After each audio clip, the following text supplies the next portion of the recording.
Good morning बच्चों। आज हम सब क्लास 10 सीबीएसई का बहुत कहने के बाद मैंने ये वीडियो आपके लिए अपलोड कर रहा हूँ। और क्लास 10 सीबीएसई का और एक्सरसाइज जो है आप अच्छी तरह जानते हैं। पहले तो बता दूं सरफेस एरिया ऑफ वॉल्यूम, और ये एक्सरसाइज आपकी है, एक्सरसाइज है 13.1। और एक बात आपको सबसे पहले मैं बताता चल रहा हूँ, इसमें मात्र मैं 2 क्वेश्चन आपको बताऊंगा और फिर आगे का वीडियो आपको पर डे आपको ये वीडियो मिलता रहेगा और आप पर डे आप मेरी क्लास को अच्छे से अटेंड करके पढ़ सकते हो। आपके पास ये वीडियो रोज मिलेगा और रोज आगे एक एक सवाल दो सवाल करके ही बताऊंगा, लेकिन आपको एक एक पॉइंट अच्छे से समझा दूंगा ताकि आपको कोई प्रॉब्लम ना रहे। क्योंकि मैं जानता हूं आधे लोग तो ये सोच के बैठ गए कि 10 सीबीएसई का पेपर नहीं होगा। मैं आज आपको एक बात अच्छी से बेहतरीन न्यूज दे रहा हूं, 10 सीबीएसई का पेपर होगा होगा होगा, ये तो कंफर्म जान लो। क्योंकि अभी तक ये न्यूज नहीं आई है कि नहीं होगा, इसलिए आप अंधेरे में मत रहिए, दूसरों को कहे में मत रहिए, क्योंकि पेपर तो होगा बेटा। क्योंकि पेपर के लिए न्यूज नहीं आई है कि नहीं होगा, तो इसलिए मन लगाकर अच्छे से सेकेंड टर्म के जितने भी सिलेबस है माय डियर, उसे अच्छे से पढ़ो और पढ़ने के बाद अच्छे से पूरी चीज का प्रैक्टिस करो। क्योंकि अगर आप आज पेपर नहीं देंगे तो क्या 11th में अच्छे नंबर से पा सकते हैं? चलिए ठीक है, इस साल कोरोना था आपका, आप कोरोना की वजह से पेपर में प्रमोट हो चुके हैं, तो क्या 11th में आपका अच्छा जाएगा? क्या 11th में आपका ये चीज नहीं रहेगा जो आप पढ़ रहे हैं? सब रहेगा बेटा, सब रहेगा, सब वही तरीका लिखने का होगा। बस फर्क यही होगा कि आप 11th के नाम से जाने जाएंगे और अभी 10 के नाम से जाने जाते हैं। तो ये गलतफहमी मत रहो कि हमें पढ़ना नहीं है, पढ़ना है तभी तो आगे बढ़ना है। अगर आपको कोई भी कंपटीशन परीक्षा क्वालिफाइड करनी है तो भी आपको पढ़ना ही है। वहां प्रमोट नहीं होंगे माय डियर, वहां प्रमोट होना ही नहीं है आपको, वहां तो आपको कंपटीशन एग्जाम फॉलो करना होगा, देना होगा। और आप इतना बेफिक्र हो गए कि मुझे नहीं पढ़ना है, मुझे नहीं पढ़ना है। मैं कहता हूं किसी पेपर में दिखा के बताओ कि पेपर नहीं होगा, किसी पेपर में आ गया हो कि नहीं पेपर नहीं दिया जाएगा 10 सीबीएसई और 10 यूपी वालों का, ऐसा कहीं न्यूज नहीं है। अगर आप इसे बहुत ज्यादा ले रहे हैं कि हाँ है पेपर हो नहीं होगा नहीं होगा, तो गलत थिंकिंग में बैठे हो और गलत रहोगे और एक दिन आप फेल हो जाओगे।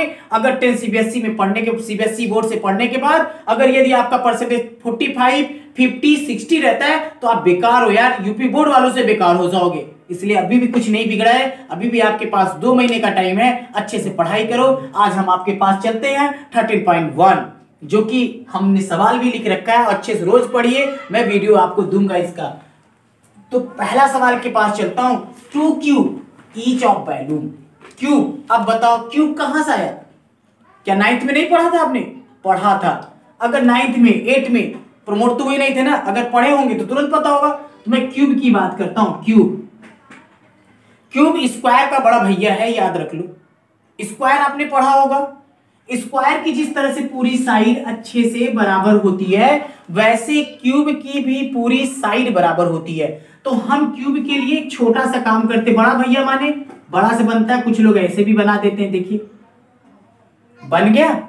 और यहां से यहां से यहां से यहां से, तो कुछ लोग पूछते हैं सर इसमें लंबाई कहां होती है, चौड़ाई कहां होती है, ऊंचाई क्या होती है? बेटा कंफ्यूजन दूर, लंबाई ये है आपकी, चौड़ाई ये है आपकी और ऊंचाई ये है आपकी। याद रखिएगा, लंबाई भी आपको पता चल गया, चौड़ाई भी पता चल गई, ऊंचाई भी पता चल गई। लेकिन लफड़ा एक चीज का है कि क्यूब जो होता है उसमें जो वैल्यू होती है वो सभी बराबर होती है, चाहे जिधर जाइए इसकी पूरी वैल्यूम जो होती है वो बराबर होती है। ये दिमाग में रखिएगा, ऑल साइड जो साइड होती है वो इक्वल होती है। किसकी होती है? क्यूब की होती है। तो क्यूब में 3 चीजें हमें पढ़ना होता है, वैल्यूम पढ़ना होता है और हमें पढ़ना होता है लेटरल सरफेस एरिया, एलएसए या सीएसए भी होते हैं, ठीक है, या हमें पढ़ना होता है टीएसए। तो ये 3 चीजों को इस एक्सरसाइज में हम सब पढ़ेंगे। तो ये फार्मूला मुझे आना चाहिए। अगर फार्मूला नहीं याद है, आप क्लास 9th में ये फार्मूला याद किए थे? क्या क्लास 9 में प्रमोट हुए थे? हाँ भैया प्रमोट ही हुए थे, लेकिन वहां तो 9th की बात थी, ये 10 है बेटा। अब नहीं पढ़ोगे तो कभी नहीं पढ़ोगे। तो वॉल्यूम क्या होता है जानते हैं? साइड का क्यूब। ठीक है, साइड का क्यूब। LSA होता है 4a², कुछ लोग इसको L² भी लिखते हैं, L भी इसको साइड मानते हैं, और TSA जो होता है 6a²। तो ये फार्मूला हमें यहाँ पर करना है। अब बात तो ये हो गई क्यूब की। क्यूब के बाद एक नाम यहाँ पर आया है 2 cube volume joined of find surface area of A cuboid. Cuboid का क्या नाम होगा? इसको तो हम सब हिंदी में कह दिए घन, इंग्लिश में कह दिए क्यूब। तो ये क्यूब हो गया। अब हमें क्या बनाना है? क्यूबाइड बनाना है। क्यूबाइड का नाम आप जानते हैं। क्यूबाइड में क्या होता है? एक रेक्टेंगल होता है। रेक्टेंगल जो होता है बेटा, वो भाई इसी का बड़ा भाई है क्यूबाइड। रेक्टेंगल में भी एल बी होता है ना। अब इसमें भी हमने क्या काम कर दिया? ऐसे बना दिया तो मेरा क्या बन जाता है? मैं एक एक पॉइंट समझा रहा हूं, मैं आपको फार्मूले के घेरे में नहीं ले रहा हूं। जो टॉपिक पूछा उस फार्मूले के घेरे में ले रहा हूं बस। आपका ये क्यूबाइड बना। अब क्यूबाइड में ये क्या है? एल है। ये क्या है? बी है। ये क्या है? एच है। इसमें भी वॉल्यूम होता है। वॉल्यूम ऑफ क्यूबाइड पूछेगा तो L into B into H बताएंगे। और यूनिट जो होती है, अगर सेंटीमीटर में है बेटा तो सेमी लगाएंगे, सेमी क्यूब कर सकते हैं। अगर मीटर में है तो यहाँ पर मीटर क्यूब भी कर सकते हैं। मतलब जिस वैल्यू में हो, जिस कंडीशन में यहाँ हो, वैसी यहाँ पर वैल्यूम लगाते हैं। जितने भी होंगे वैल्यूम के आगे क्यूब का ही साइन लगता है। ठीक है, अब आ जाइए TSA। एरिया ऑफ 4 वॉल भी होता है इसमें, और TSA भी एक ही होते हैं। तो इसका सूत्र होता है 2 कोष्टक में L plus B into H होता है। याद रखिए, क्लास 9th में आप पढ़ चुके हैं। और इसी फार्मूले को हम सब कहते हैं area of 4 wall. Area of 4 wall, 4 दीवालों का क्षेत्रफल, ये भी होता है 2L plus B into H। अब इसमें एक और फार्मूला बचा। वह फार्मूला क्या था? TSA, total surface area. किसका निकाल रहे हैं? क्यूबाइड का। तो क्यूबाइड का टोटल सरफेस एरिया आपका क्या हो जाता है? 2 कोष्टक में LB plus BH plus HL। बताइए, क्लास 9th में पढ़े हो और आपको ये नहीं आया तो मतलब सवाल नहीं लगा पाएंगे बेटा। अपनी रीढ़ की हड्डी को कमजोर मत करो, क्योंकि आगे खड़ा होना है और खड़ा होने के लिए आपको अपनी रीढ़ की हड्डी मजबूत रखनी है। और रीढ़ की हड्डी तो यही सब है। जब आपका यही नहीं तैयार होगा बेटा तो आप कुछ नहीं कर सकते, ये पक्का जान लो। अब हम चलते हैं सवालों के पास। सवाल मेरे पास है 2 cube each of volume. 2 cube की वैल्यू कितनी है? 64 सेंटीमीटर। तो मैं इसे इरेज कर रहा हूं। इरेज करने के बाद आपको समझाता हूं।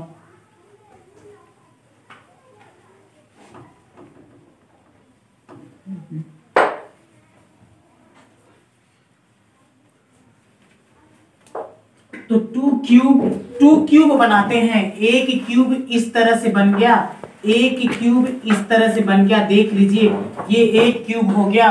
और यहाँ पर दूसरा का क्यूब भी बना देता हूँ भाई साहब। दूसरा क्यूब भी बन गया। अब ये दूसरा क्यूब दोनों बन जाते हैं। बनने के बाद इनकी वैल्यूम कितनी थी? 64 सेंटीमीटर क्यूब थी। तो इनकी वैल्यू तो आपको क्लियर समझ आ गई। वैल्यू समझ आ गई। वैल्यूम तो आप देख ही रहे हैं, इनमें 2 क्यूब जुटे हैं। अब 2 क्यूब कैसे जुट जाते हैं? अभी तक बेचारे दूर दूर खड़े थे। अब क्या करेंगे? हम इनको जोड़ देते हैं। कुछ सपोज करो ये मेरा क्यूब बन गया। कैसे जोड़ा जाता है? ये हो गए, और एक फिर हमने ऐसे ही बना दिया। ये हमारा एक क्यूब और जुटेगा। किस तरह से जुटना है? ये हमारे इस तरह से 2 क्यूब जुट जाते हैं। एक क्यूब यहाँ है, एक क्यूब यहाँ है। ड्राइंग में मिस्टेक हो जा रही है तो घबराइएगा नहीं। लेकिन इन क्यूबों की जो वैल्यूम होगी तो क्या करेंगे? तो यहाँ पर सबसे पहले लिखते हैं वैल्यूम ऑफ क्यूब।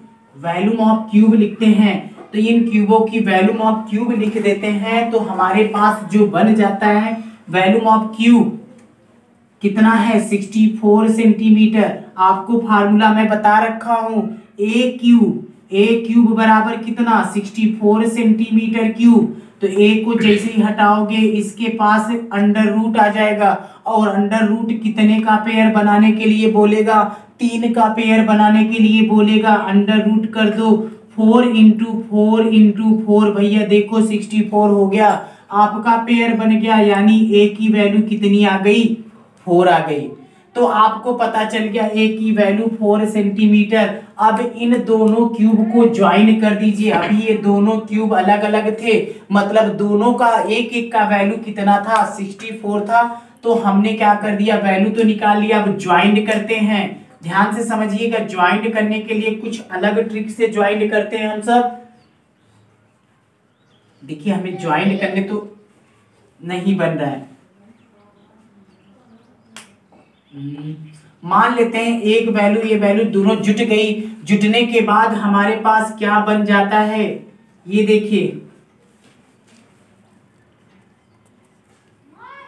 एक यहां जुट रहा था,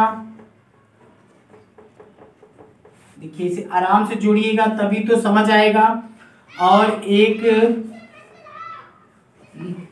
सपोज करो भैया जुट गया, अभी तो जुट नहीं रहा है। इस तरह से दोनों क्यूब जुट गए, जब जुट गए तो एक क्यूबाइड की आकृति ले ली, तो क्यूबाइड हम बना देते हैं। क्यूबाइड आपकी बन गई, इस तरह से क्यूबाइड बन जाती है। तो इस क्यूबाइड में ऐसे कर दिए हम सब, तो इस क्यूबाइड में जो वॉल्यूम होगी, दोनों क्यूब जुटकर इस तरह से बन गए। क्यूबाइड बना के आधा आधा कर दो तो दोनों क्यूब जुट गए। अब इनका जो साइज है, यहाँ का ए है, यहाँ भी क्या था अगर देखा जाए तो ये भी ए है, तो दोनों, और लंबाई ए है, ऊंचाई भी ए है, ठीक है।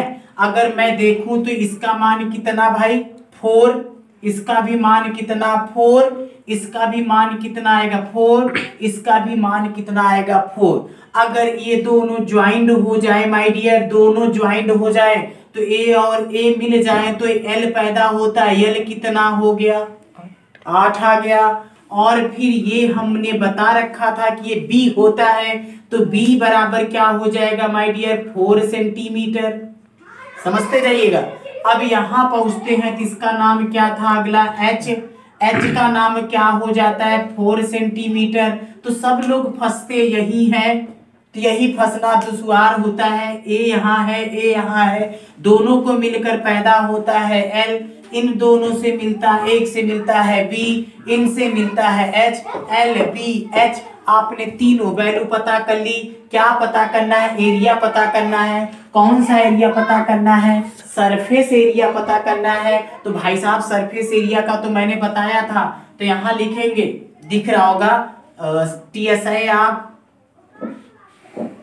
क्यूबाइड, TSI आप क्यूबाइड जब लिखेंगे तो इक्वल टू करेंगे, 2 लिखेंगे कोष्टक में LB plus BH plus HL, जो मैंने फार्मूला लिखा उस फार्मूला के अनुसार आप इसे अच्छे से पढ़ लीजिएगा। 2 की जगह 2 रख दो, L की जगह 8 रख दो, B की जगह 4 रख दो, और इसकी जगह 4, इसकी जगह भी 4 प्लस 4 इंटू L की जगह पर 8, 2 रखो, 8 4 जा 32 प्लस 4 4 जा कितना आ जाएगा 16 प्लस 4 8 जा 32। तो भाई साहब ये पूरे आपको समझ आ गए होंगे। जोड़ना है 2 2 और 6 कितने हो गए 8 8, और ये कितने हो जाते हैं 0 आपका आ जाता है। तो अब आ जाइए 3 और 4, 4 और 3 कितने हो गए 7, तो 7 यहाँ पर हो जाते हैं। और एक कैरी लगा था ना भाई, वो तो ध्यान ही नहीं दिए, 3 4 7 8 आ गए, और बाहर कितना है 2 है, तो मल्टीप्लाई जब करेंगे तो 160 सेमी स्क्वायर, ये आपका आंसर हो जाता है। आपको अच्छे से समझ आया होगा कि पहले 2 क्यूब मिले थे, एक क्यूब और एक क्यूब, दोनों क्यूबों में से एक एक की वैल्यू कितनी थी 64 थी, तो हमने वैल्यूम ऑफ क्यूब रखा 64 रखा। इसका फार्मूला होता है ए क्यूब इक्वल टू 64 सेंटीमीटर। यहाँ से जैसे ही ए हटा दिया, इनके अंडर रूट 64 आया, 3 का पेयर बनाना है। 64 को हमने इस तरह से कर लिया। करने के बाद 4 इंटू 4 इंटू 4 आया और a बराबर करके 3 का पेयर बनाया तो हमारा आ गया 4 सेंटीमीटर। फिर आगे बढ़े तो एक शब्द मिला ज्वाइंट कर दो, तो भैया हमने इन दोनों को ज्वाइंट कर दिया। ज्वाइंट कर दिया तो यहाँ a, यहाँ a, यहाँ a, यहाँ a, बाकी सब तो ये रहा करते हैं। तो हमने देखा कि 2a मिल जाते हैं तो तैयार होता है 1l।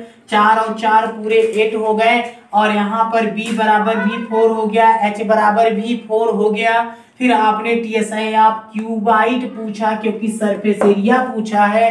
टीएसआई आप क्यूबाइट करके आप फार्मूले में l की जगह 8, b की जगह पर 4 और b की जगह 4, h की जगह 4 ऐसे रख के काट दिया और आपका आंसर अच्छे से आ गया। तो ये आपका पहला क्वेश्चन कंप्लीट हुआ। थोड़ा सा लंबा मैं लिया इसको और लेकिन मैंने जो कहा है वो जरूर याद रखना। अच्छा लगे तो कोई बात है, बहुत अच्छी बात है, नहीं अच्छा लगता तो भी अच्छी बात है क्योंकि नुकसान आपका है, मेरा क्या है। मैं तो बता दिया, करना आपको है, फॉलो आपको करना है, बातों को अपनाना आपको है।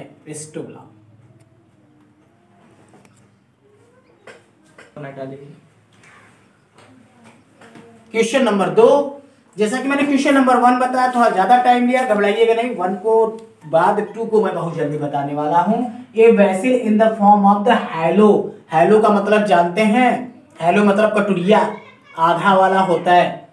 Hello hemisphere mountain in the hello cylinder.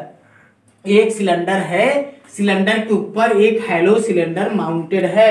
तो ठीक है, हैलो एक माउंटेड है तो ठीक है। एक हैलो सिलेंडर, एक हैलो लेते हैं पहले, हैलो स्फीयर देख लीजिए। हैलो स्फीयर इसी को कहते हैं, हैलो स्फीयर हो गया। और इसके ऊपर सर माउंटेन मतलब इसके ऊपर एक आपका सिलेंडर रखा हुआ है और सिलेंडर भी कुछ इसी तरह से रखे जाते हैं। अब यहां पर बोला the diameter of the hemisphere, मतलब यहां से लेकर यहां तक का जो डायमीटर है वह है आपका b बराबर 40 centimetre and the total height, मतलब यहां से लेकर यहां तक की हाइट, पूरी हाइट जो है वो 13 मीटर है। टोटल हाइट, तो यहां टोटल हाइट है तो h डाल देते हैं। ठीक। Find the inner surface area of basis, मतलब इनर सरफेस एरिया, इसका भी सरफेस एरिया निकालना होगा, इसका भी सरफेस एरिया निकालना होगा। तो आपको सबसे पहले एक बात याद रखनी होगी, सिलेंडर का जो भी फार्मूला होता है आपको पहले सिलेंडर का फार्मूला याद करना होगा। तो चलिए मैं फार्मूला आपको बाद में बता दूंगा, पहले मैं इसको सॉल्व करना बताता हूं।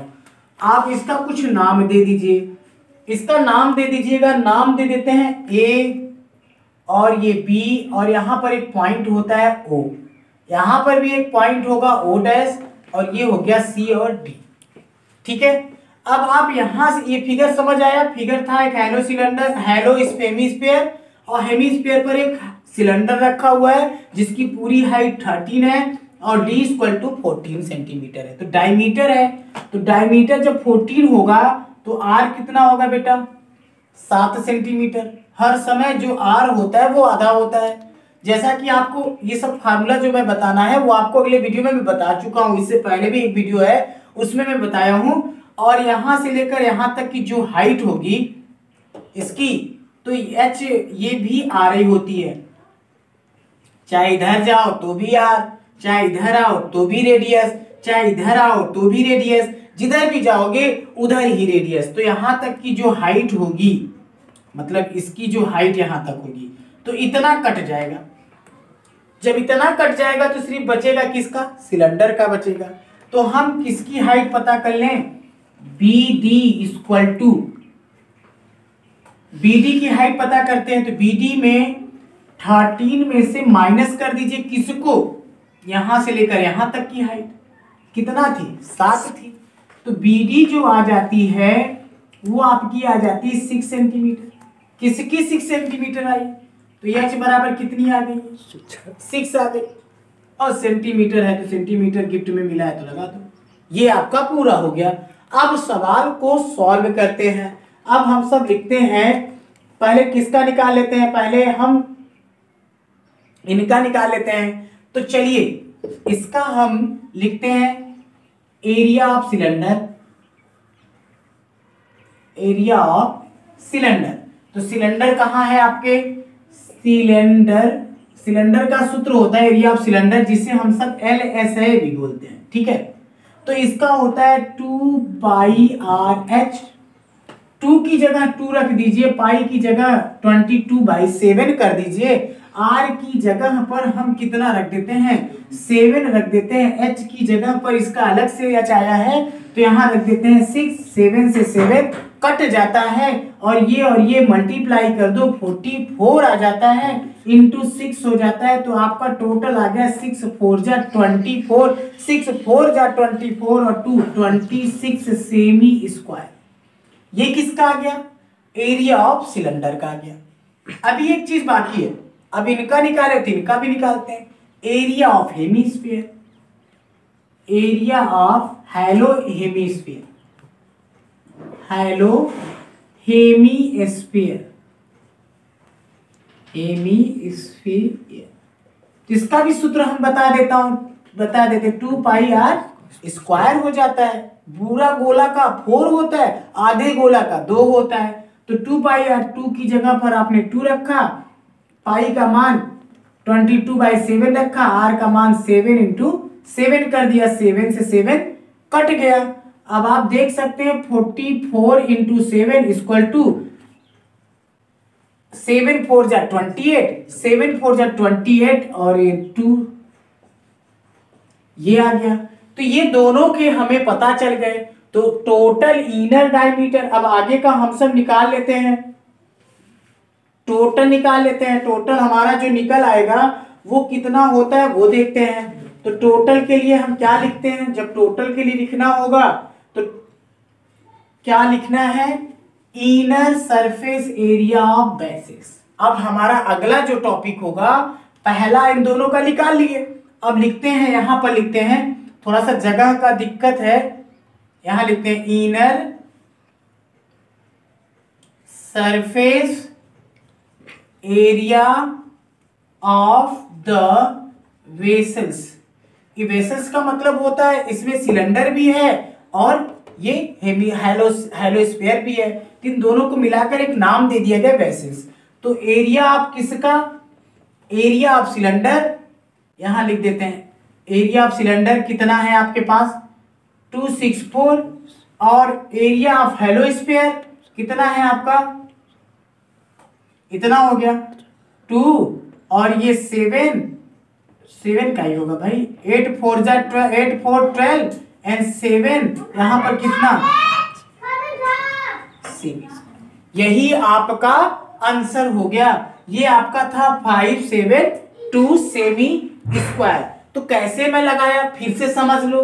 पहले तो हमारे पास एक हेलो सिलेंडर था, हेलो स्फीयर था, और उसके ऊपर एक सिलेंडर में रख दिया। पूरी सिलेंडर की हाइट 13 थी, तो हमने क्या काम किया, इतना निकाल देता हूं तो 6 आ गई। तो इसका अलग एरिया में फाइंड कर लिया, इसका अलग एरिया फाइंड कर लिया। फिर टोटल पूछा था इनर सरफेस एरिया, तो मैंने लिख दिया inner surface area, area of cylinder और एरिया ऑफ हेलो स्फीयर। तो एरिया ऑफ सिलेंडर का ये था, एरिया ऑफ हेलो स्फीयर का ये था, दोनों को प्लस कर दीजिए आपका आंसर आ जाए। तो क्वेश्चन आगे का जो तीसरा है, चौथा है, पांचवा है, मैं अगले वीडियो में बनाकर रोज आपको ये मैं वीडियो दूंगा बेटा। आप मन लगा के पढ़ो और एक एक क्वेश्चन का मैं आंसर अच्छे से समझाऊंगा छोटे से छोटे टॉपिक में। क्लियर है? Good bye.